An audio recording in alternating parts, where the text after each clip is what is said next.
Was Jeffrey Epstein a Mossad agent? Let's find out. Welcome aboard.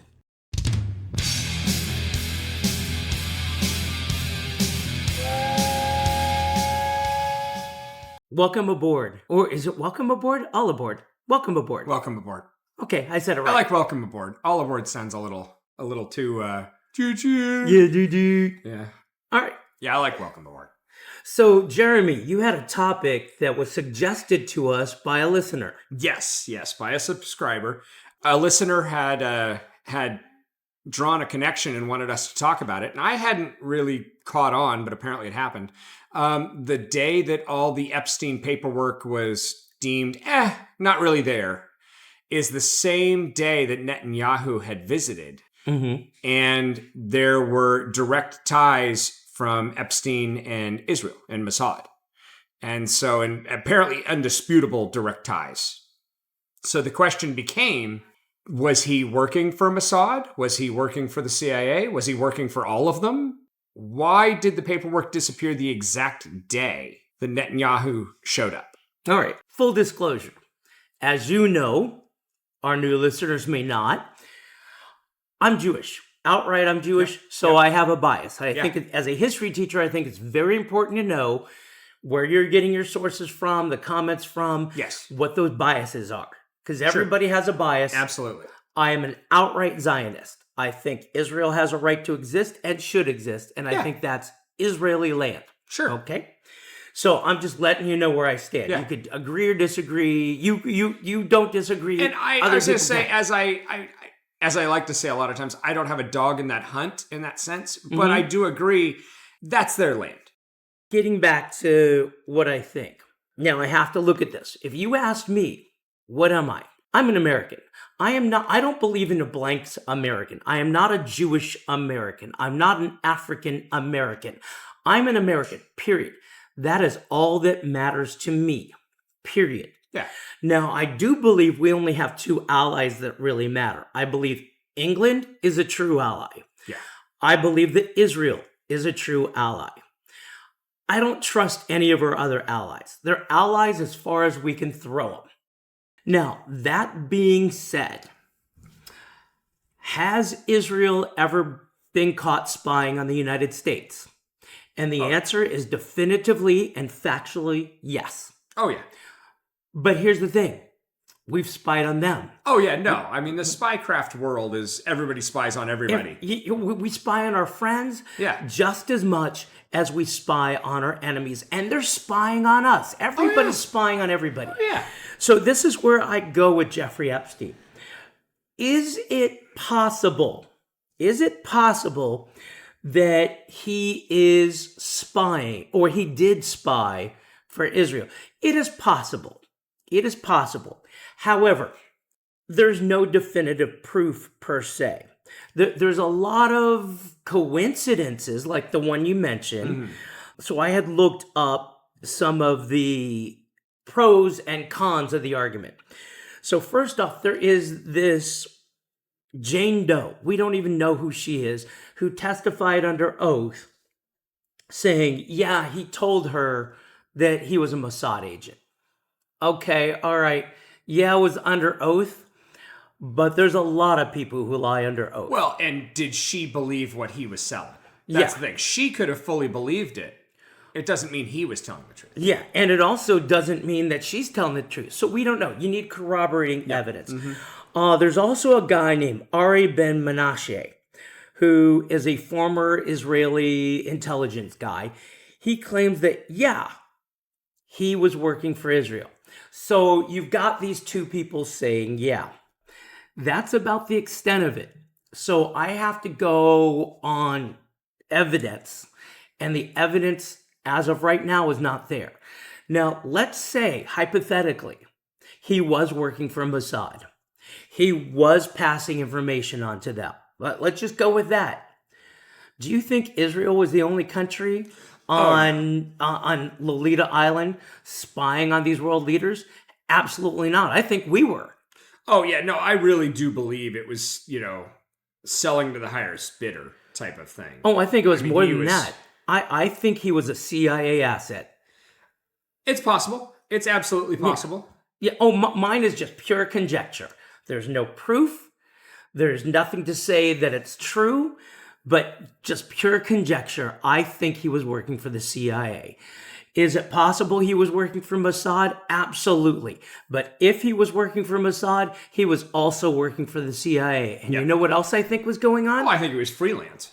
Oh, I think everybody was using that as blackmail material. I think the deep state in many countries was using the information that they learned from that island to blackmail everybody. Why wouldn't you? I mean, let's face it. If I'm in the business of finding secrets, I'm going to sell them to the highest bidder. And just because Secret 1 goes to America doesn't mean Secret 2 doesn't have to go to America. It can go to Canada. Secret 3 can go to Mossad, to Israel. Secret 4 can go to Russia.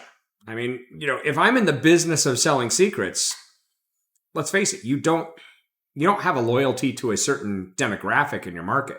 You go where your market is. Oh, absolutely. And I really think that Epstein was in the market for selling secrets, because how did he start out? He was really just a nobody. Yeah. He wasn't some multi-billionaire who ended up buying an island with his multi-billion dollars. No, he started out really with not a lot. So somebody set him up, meaning helped him out to begin Lolita Island. There's no way he did this all on his own. Not a chance. So at the end of the day, he was doing some shady stuff. Well, go ahead. Say what you're going to say. I was just going to say, it's one thing, and maybe this is horrible of me to have this kind of opinion, but, let's say you're a high-powered government official, you're a high-powered attorney, whatever. I don't care. You're high-powered at some level. And I find out that you really like Asian girls. It's not exactly moral, and I wouldn't be able to sleep with myself at night. But if I wanted to get secrets, sure, I'd hook you up with some 20-something-year-old babe that's Asian and, put a mic in the room and let's see what happens, And I couldn't personally do that, but I understand that there are certain people in this world that can, and they're okay with that, and that's fine. You do need those kind of people to make the world go around. Yeah, you need. There are those people who work in the dark underworld. Yeah. And they're able to put those morals to the side for what they think is the greater good. And hopefully that good does get used for the greater. But I really do have to draw a line on anybody underage, anybody who isn't a willing, and by willing, I mean absolutely volunteered for the job, showed up, put the resume down, did all the casting couch stuff. So when we talk about him in a light of, well, he was just selling this information, I have to draw a really solid line that I don't know how this information was gotten, and some of this information shouldn't have been gotten. But getting back to the point, do we know for a fact that he spied? Absolutely not. We have no smoking gun. We have no hard evidence. We have rumor and innuendo, which is absolutely meaningless. I have to be fair. Hold on. I think we, the people, have the documentation. Going back to the documentation, I am very upset because it was Pam Bondi who said, I have the list on my desk. So, is there a list? And that comes down to, what do you mean by a list? Does that mean here's the customers? Or does that mean, hey, here's what we know went on? I don't care either way. I want to see that list. Whether it is, here's the customers. Hi, Bill Clinton. Whether Tom Hanks. It's Tom Hanks. Whether or not it's just, here's what we know about went on. Hi. Oh, what was that one guy's name? Stephen Hawking's. Hi, Stephen Hawking's. How you doing? He went to the island. No. He went to the island. He didn't. He went to hold on. ChatGPT. How many times did Stephen Hawking go to Lolita Island? No. Here we go. I refuse to believe that. I know he had parts that worked. He had 7 kids or something, but no.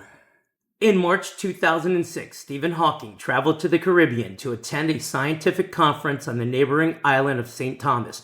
Jeffrey Epstein, who funded the event, hosted a barbecue on his private island, Little St. James, where Hawking joined and even took part in a boat and submarine excursion These activities were paid for by Epstein. So Hold on. Did he do anything? We Little don't know. St. James and Lolita Island, are those the same place? Same thing. Are they Same the thing. same place? Now the question becomes, and I don't know the answer. Stephen Hawking, does his Little St. James work? I don't know. It does actually, yes.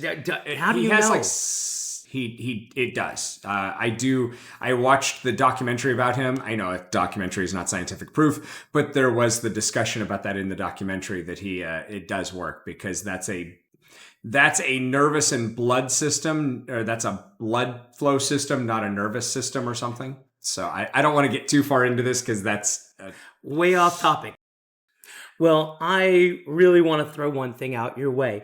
If you feel like you need some cash, quick cash, some big money, and you're willing to lower your morals a little bit to make that cash and do things, with maybe Bill Clinton. By the way, I do want to say, since I'm slamming Bill Clinton, I am not unaliving myself. I'm not depressed. If anything happens to myself, hi Hillary, maybe you had something to do with it. If you're wanting to go into, the world's oldest profession, what you can do to start it out, hit that button on the very bottom. Oh my gosh, that's terrible, Seth. Hit subscribe, and maybe you can sponsor teachers and train stations. Well, I think there's only a couple counties in the United States that they could officially sponsor us. I think there's only one.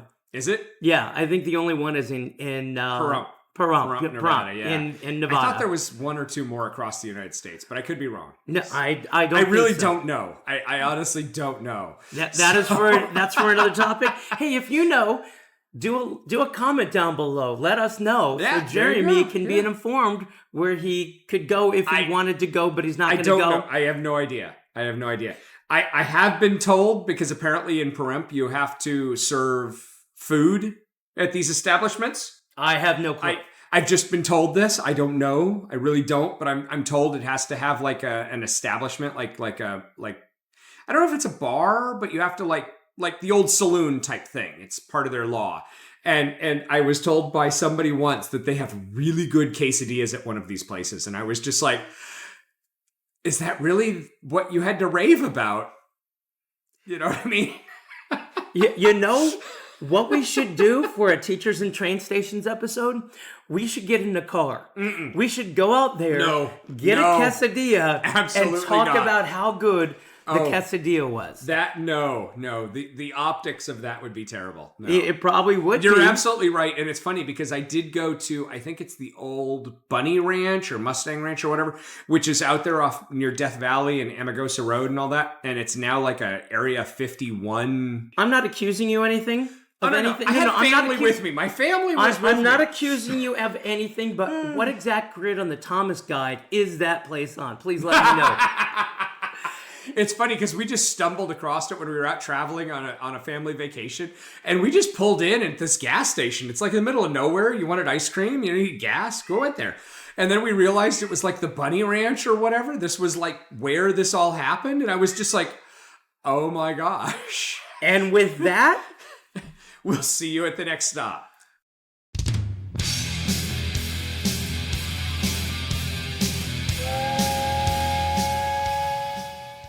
Or is it welcome aboard? All aboard. Welcome aboard. Welcome aboard. Okay, I said it right. I like welcome aboard. All aboard sounds a little too choo-choo. Yeah, doo-doo. Yeah.